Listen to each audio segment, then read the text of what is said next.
अस्सलामु अलैकुम नाज़रीन ग्रामी, आज बैरिस्टर सुल्तान महमूद का ज़िक्र करेंगे जो वज़ीर आज़म आज़ाद कश्मीर रह चुके हैं। इनकी ज़िंदगी बेहयाइयों और इस तरह के शर्मनाक किस्सों से भरी पड़ी है। अगर आप कागज़ और पेंसिल लेके बैठ जाएं तो आपके पेन की स्याही और कागज़ ख़त्म हो जाएंगे, लेकिन इनके शर्मनाक किस्से ख़त्म होने का नाम नहीं लेंगे। ये नाम के सियासतदान हैं, इनका असल काम बेहयाई और शर्मिंदगी है। ये तमाम तर तफसीलात आपके साथ बयान करेंगे। आपसे गुजारिश करते हैं रूमी वॉइस को लाइक, सब्सक्राइब और शेयर कर दीजिए। जब मुल्क भर के सियासतदान लूट मार और अय्याशियों में मसरूफ़ हों तो भला आज़ाद कश्मीर के रहनुमा अपनी थकन उतारने का एहतमाम क्यों ना करें। वो तो पाकिस्तानी सियासतदानों से भी ज़्यादा सख्त और कठिन काम कर रहे हैं। कश्मीर के आज़ादी के मतवालों को भी अपनी थकन उतारने का हक हासिल है। इस तरह का आराम व सुकून तलाश करने की खातिर बैरिस्टर सुल्तान महमूद ने अपने करिंदे छोड़ रखे हैं, जो कहीं ना कहीं से अपने रहनुमा के लिए मरमरी बदन ढूंढ कर लाते हैं। मुझसे बड़ा कंजर कोई नहीं है, अगर कोई है तो मेरे मुकाबले में नाच कर दिखाए। ताबिंदा भी इस मैदान में नौवारद है। कश्मीर हाउस नवाज शरीफ के बाप का नहीं, मैं कश्मीर का वज़ीर आज़म हूँ। जो चाहूँ करूँ, कोई मुझे रोक नहीं सकता। जो लोग मेरी पुश्त पर हैं, नवाज शरीफ इनकी हवा से भागता है। शराब व शबाब की महफिल अरूज पर थी, रेशमी बदन तबला की थाप पर थरक रहे थे और आज़ाद कश्मीर के वज़ीर आज़म सुल्तान महमूद चौधरी नशे में बोलते जा रहे थे। कहते हैं नशे में इंसान बहुत सी सच्ची बातें उगल देता है। वज़ीर आज़म आज़ाद कश्मीर ने मंदरजा बाला अल्फाज की शायद नशा की ज़्यादती में कह डाले, वरना एक सियासतदान से इतनी सच्ची गुफ्तगू की तवक्को नहीं रखी जा सकती। बैरिस्टर सुल्तान महमूद के हाथों तबाह होने वाली लड़कियों की फ़हरिस्त में कोई कम तवील नहीं है। ताहम शहला और शकीला के साथ जो जुल्म हुआ वो शायद मकबूजा कश्मीर में जालिम हिंदू बनिए ने भी मुसलमान के साथ ना किया होगा जो वज़ीर आज़म आज़ाद कश्मीर ने किया। शकीला बताती है कि वो I9 इस्लामाबाद की एक बिस्कुट फैक्ट्री में काम करती थी, जहां तकरीबन 400 दीगर लड़कियां मुलाजम थी।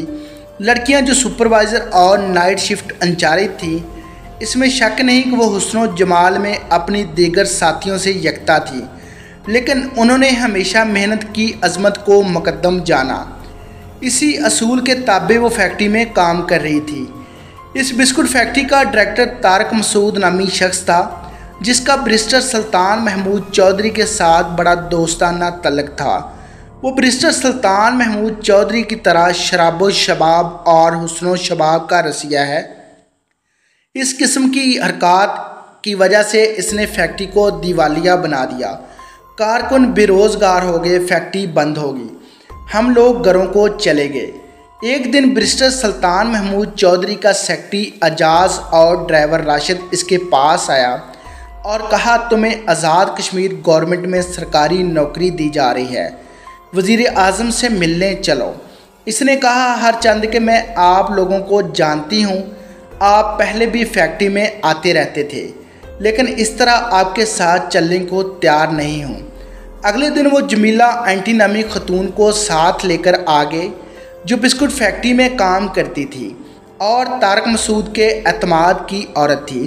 उसने आकर कहा, जब रोज़गार के दरवाजे तुम पर खुल रहे हैं और लक्ष्मी देवी तुम्हारे घर चलकर आ गई है, तो फिर तुम कुफराने नेमत क्यों कर रही हो। उठो, इसी वक्त चलो और वज़ीर आज़म साहब से जाकर मिलो। फिर मैं इनके साथ जमीला एंटी के हमरा इस्लामाबाद की कोठी नंबर 282 गली नंबर 3 F10-3 में गई, जहां वज़ीर आज़म बैरिस्टर सुल्तान महमूद चौधरी मेरे मुंतज़िर थे। उन्होंने मुझे देखते ही कहा, तुम अजीब लड़की हो, तुम्हें अपने मुस्तकबिल की ज़रा परवाह नहीं। मुझे अरशद और एजाज ने बताया कि तुम बेरोज़गारी के हाथों बुरी तरह तंगदस्ती की ज़िंदगी गुजार रही हो। मुझे तुम्हारी सलीतों का एतराफ़ है, लिहाजा अपने अलावा दूसरी सहेली जो नाइट शिफ्ट सुपरवाइज़र थी उसे भी ले आओ ताकि तुम दोनों का केस एक साथ मंजूर किया जा सके। मैं हालात के हाथों तंग इनकी बातों में आ गई और मसीहा समझ बैठी।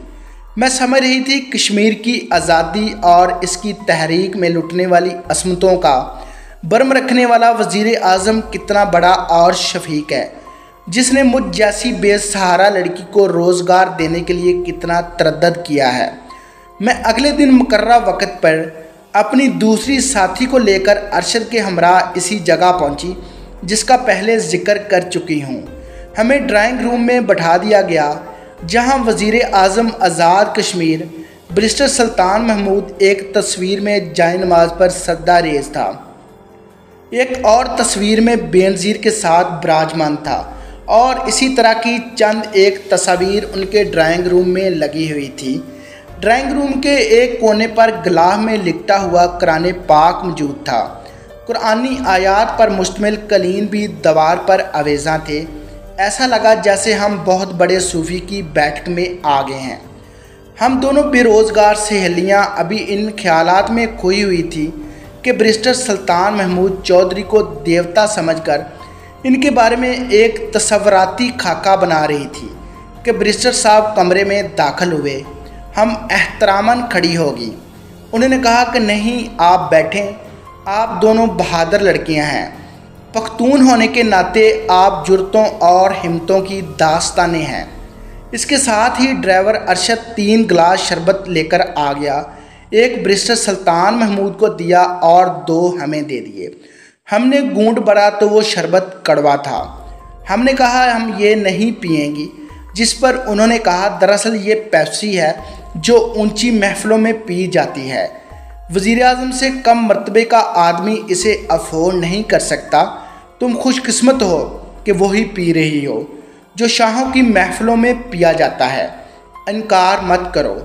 बैरिस्टर सुल्तान महमूद चौधरी के उठकर चले जाने के बाद ड्राइवर अरशद कहने लगा, तुम कितनी खुशनसीब हो कि बैरिस्टर सुल्तान महमूद ने तुम्हारे लिए सिर्फ नौकरी का सामान नहीं बल्कि कितनी चाह से तुम्हें पेप्सी पीने को कहा है। फिर अरशद ने माज़रत ख्वानी अंदाज अपनाते हुए कहा, पियो न ताकि तुम्हारे केस इन तक पहुंचा दूं। फिर हमने कड़वा गूंद निगल लिया। इस वक्त शाम के 6 बज रहे थे। जब हमारी आंख खुली तो रात के 11 बज चुके थे। पेप्सी की आड़ में विस्की के जाम हमारे अंदर अंडेले जा चुके थे। जब हवास हमारे काबू में न रहे तो बैरिस्टर सुल्तान महमूद चौधरी के करिंदों ने हमें बेलबास कर दी।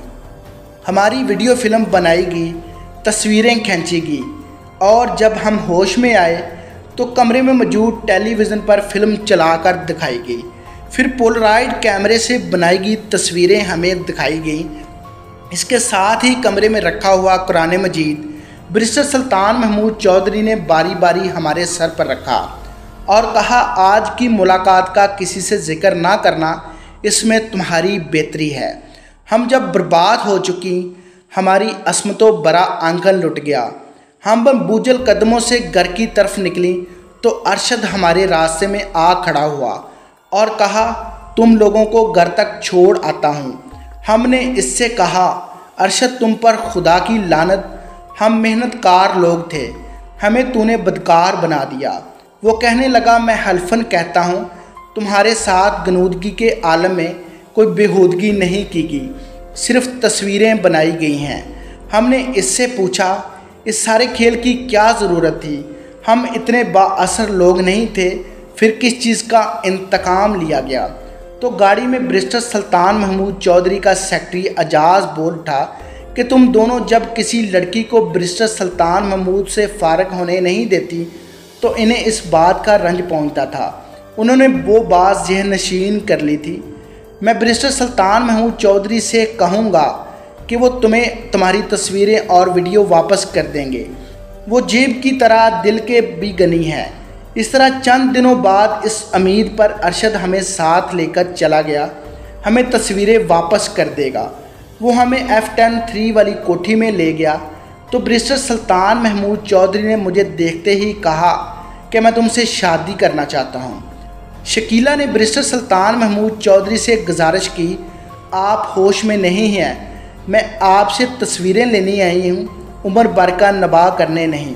बैरिस्टर सुल्तान महमूद चौधरी ने अपने ड्राइवर को मुखातब करते हुए कहा, जाओ जाओ मौलवी पकड़ लाओ और कश्मीर हाउस ले जाओ, वहाँ हमने निकाह करना है। मैंने इसकी मिन्नत समाजत की, कल आऊँगी, आप होश में नहीं हैं। यूँ मैं वहाँ से भाग निकली। आज़ाद ने पीछा किया लेकिन मैं टैक्सी में बैठकर घर पहुँच गई।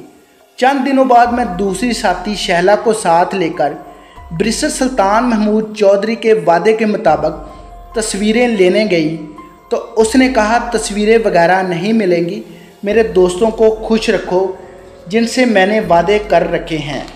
इस तरह मेरी दूसरी दोस्त के साथ भी ऐसा ही हुआ। शहला और शकीला दोनों ने यक ज़बान होकर कहा, बैरिस्टर सुल्तान महमूद चौधरी डांस तो बहुत अच्छा कर लेता है मगर इस वक्त बड़ा बेहुदा नज़र आता है जब बेलबास होकर नाचता है। एक और वाक़या का जिक्र करते हुए उन्होंने कहा कि एक दफ़ा वो हमें कश्मीर हाउस ले गया। बैरिस्टर सुल्तान महमूद चौधरी ने गाड़ी की पिछली सीट पर हम दोनों को दाएं बाएं बैठा लिया।